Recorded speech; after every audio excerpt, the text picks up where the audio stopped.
Nakapuga sa isang kulungan sa San Jose del Monte, Bulacan ang 8 presong dumaan sa nilagaring exhaust ng banyo. 4 na nahuli habang 4 na nalalabi. Ang tinutugis sa gitna ng mas mahigpit na seguridad sa kulungan. Nakatutok si Marisol Abduraman.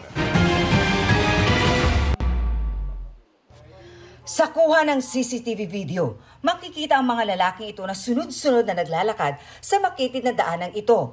Kuha ang video sa likurang bahagi mismo ng police station kung saan dumaan ang mga nakatakas na palang mga PDL o persons deprived of liberty na nakakulong sa San Jose del Monte Police bandang alas 2:30 na madaling araw kahapon. Sa isa pang video, nakuha na ng 6 sa kanila na kaswal na naglalakad sa isang kalsada. Ilang minuto makalipas, magkasunod naman na nakunan ang 2 pa nilang kasamahan na tumatakbo palayo. Matapos nito, ilan sa mga nakatakas sumakay ng tricycle. Meron ding sumakay ng bus at ang iba lumakad lang palayo.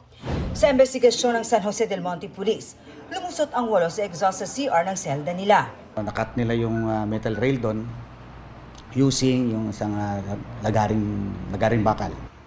Na-recover ang lagari na ginamit ng grupo, pero malaking tanong ngayon kung paano ito naipasok. Hindi maglagari din ba? Bakit hindi na malayan? So nakita namin, nilagyan nila ng basahan. Tapos binabasa yung basahan, doon nila binapadaan yung lagari. Kanina, ipinakita ng hepe ng San Jose del Monte Police ang Selda 4 sa loob ng kanilang custodial facility kung saan pumuga ang 8. Ilang haba na ngayon? Magkaroon tayo ng investigasyon sa mga lahat ng naka-duty to determine yung kanilang kung nasaan sila, kung anong ginagawa na during the time. Dahil sa insidente, tinanggal sa pwesto ang 2 pulis na duty nung naganap ang pagtakas, lalo rin naghigpit sa kulungan. Tinakpan ng exhaust, tuloy-tuloy din ang pag-welding sa iba pang maliit na bintana sa selda na dinagdagan ng metal railings. Kaya ang isang bagong direktiba ngayon ng hepe ng San Jose del Monte Police ay pansamantalang ipagbawal ang mga hard case sa mga lagay ng mga pagkain. Kaya ngayon, nasa mga plastic na lang muna ito. Bakit po, sir? Ito isang preventive action natin.